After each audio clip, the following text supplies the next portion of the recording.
Hello. Hello. Good evening. Good afternoon. Saan man sulok tayo ng daigdig, ano?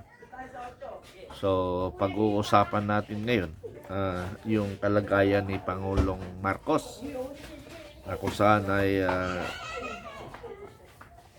umamin na daw si Mr. Recto, dating senador, ano? Na malala na daw ang sakit. Pumayat na rin si Pangulong Marcos. Pumayat siya dahil sa problema niyang kinakaharap.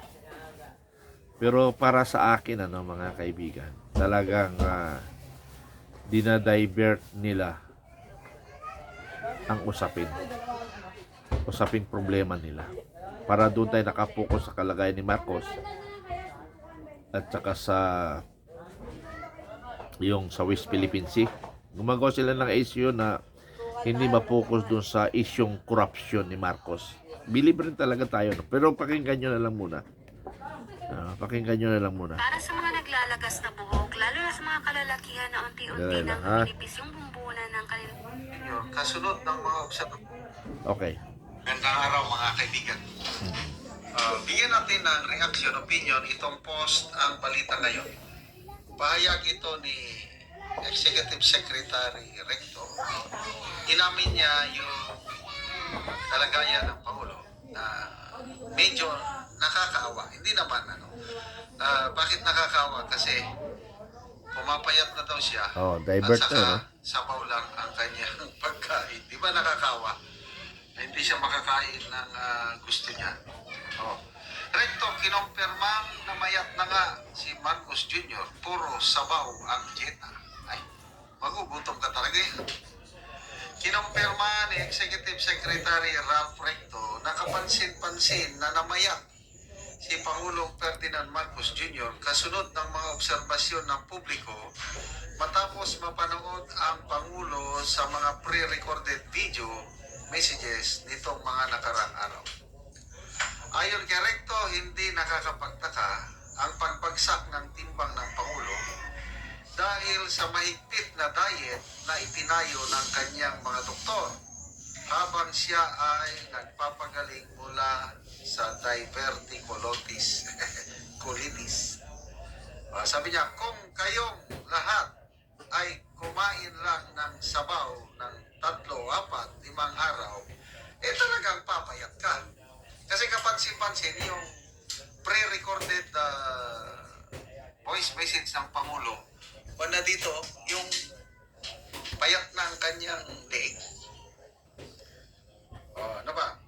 Sa kabila ng pamamayat, iginit ng palasyo na maayos ang kalagayan ni Marcos Jr.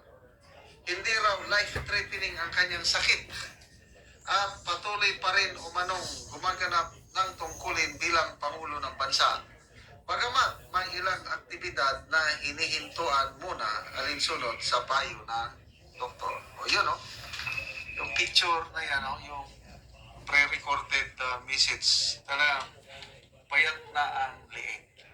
So, ano ba ang hiling ninyo sa Diyos? Dasal nyo sa Diyos para sa Pangulo. Kara David. Ay, bahala kayo. Ako, hiling ko, sana gumaling siya. Kaya ang iba kasi, hindi mo mapigilan eh. Excitement. Kaya nga pati mismo ang Pangulo, huwag kayong masyadong excited na may mangyaring masama sa akin. Ay, nako. Ang Pilipino nga naman. Anyway, karapatan yun ng mga netizens. Kung ma-excite sila kung anong mangyari, basta ako, handa akong pagtiisan hanggang 2028. Kaya gusto ko gumaling sana ang Pangulo para maayos niya ang problema ng bansa ito. So, yung kumakalat na CT scan report ng Pangulo, lumalabas na parang may butas na, may surgery na, kailangan life-threatening kung hindi magapan, fake daw yun, o falsified, hindi daw totoo. So ano ang totoo? And ayaw naman nilang magpakita ng totoo.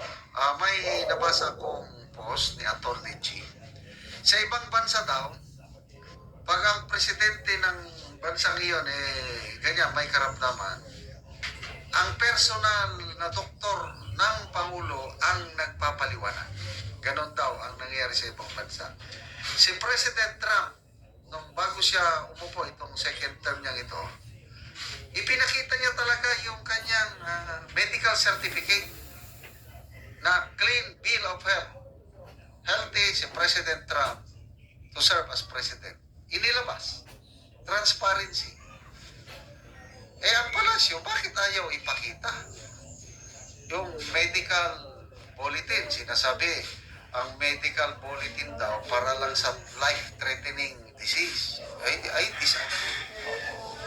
Di ba mas maganda kung ang sakit ng Pangulo hindi malala? Di ba mas maganda? Then ipakita mo na yung medical certificate, ipakita mo na yung medical bulletin. Kung akong presidente, okay lang. Alam ko kung makakaintindi masyado. Pagsalitain ko ng aking doktor para ma-stop ang speculation. Ngayon kasi, sabi ni Auntie Claire, mas nakakaalam daw ang Pangulo sa niyang pangangatawan. Kaya nung sinabi ng Pangulo na I'm okay, maniwala na daw tayo. Si Ate Claire, hindi na kailangan ng medical bulletin dahil nagsasabi naman kayo, kami sa inyo, na ayos ang Pangulo.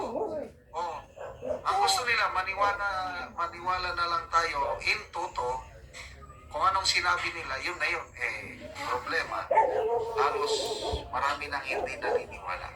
Ako, personally, kung si Ate Claire ang nagsasabi, humihiling na lang ako. Kahit ang Pangulo, pag siya ang nagsasalita, humihiling, nag-iisip ako, totoo ba? Totoo ba? Totoo ba? Totoo ba? Kasi ang dami ng instances. Iba ang sinasabi, iba naman ang nangyayari ang tigro. So ito, tanong lang ito, mga post ni Atty. Guanzon, ano ba talaga kung dumugo ang bituka ng Pangulo, kailangan mo general surgery, operahan. So magkakaroon ng general anesthesia. So, unconscious. So ang interpretation ni Atty. Guanzon, incapacitated na yun ang Pangulo. At ang Constitution, very clear. If the President is incapacitated, the Vice President can act as acting President. Habang gano'n ang punto nyo. Kaya lang, takot ang administrasyon o ang palasyo na ipahawak kay Bibi Sara in acting capacity. So, hanggang kailan kaya makaka-recover ang Pangulo? Magwa 1 week na eh. If I'm not mistaken, January 22 o 21. Ang petsa na ngayon is January 30. So, more than 1 week na. Sana naman makarecover ng Pangulo. Kailangan natin ng stability sa government. Ang foreign investors alanganin ng mag-invest sa atin dahil sa korupsyon. Lalong madadagdagan ang kanilang takot mag-invest sa bansa kung alam nila na ang Pangulo, ang kanyang health, alanganin. Ayaw nilang mag-release ng medical bulletin. Kaya sana matapos na itong issue na ito. Sana gumaling ng Pangulo at back to work na siya. Again, yung mga Karatipid fans na yan, bahala kayo kung ano ang inyong wish. Salamat mga kaibigan sa inyong pagsubaybay sa ating channel. Nakakatulong kayo ng malaki. So, sa aking opinion mga kasama, no, yung pinapalabas nilang sakit, parang hindi ko may malaman kung totoo o hindi. Ngayon kung hindi, dinadivert nila ang attention sa kalusugan ni Pangulong Marcos. Pangalawa, dinadivert nila mapokus sa West Philippines. Nag-create sila ng problema yung Senado para hindi mapokus doon sa controversial na sinasagot niya sa mga anomalyang nangyayari kay Marcos doon sa sa ating bansa. Hindi nyo ba nakikita? Kasi sa mata ng tao ay Kasi pinapalabas natin na totoo ang nangyayari sa bansa na may nakawan talaga. Ngayon, kung ang tao mapaniwala natin sila, disgrasya ang administrasyon Marcos. Sa ngayon kasi, ang galing nilang gumawa ng kwento na walang ninakaw si Marcos eh. Ngayon, pumapalapit na tayo sa katotohanan. Ngayon, dinadivert nila na may sakit si Pangulong Marcos.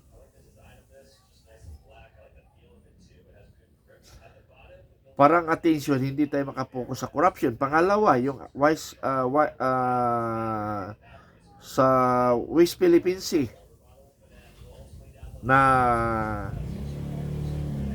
binigyan pansin ng Senado para lang ang focus talaga natin sa West Philippine Sea para mapagtakpan ang nangyayari, nakawan na mabulgar ang totoong nangyayari sa bansa na matinding corruption ang nangyayari. So, subaybayan natin yan. Tingnan ninyo ano bang totoo. Kung si Auntie Claire ang magsasalita, hindi ka panipaniwala yan. Totoo yan. Totoo yung sinasabi ni Gerald Macanas. Yun lang mga kasama. Maraming salamat. Maraming salamat. Bye-bye.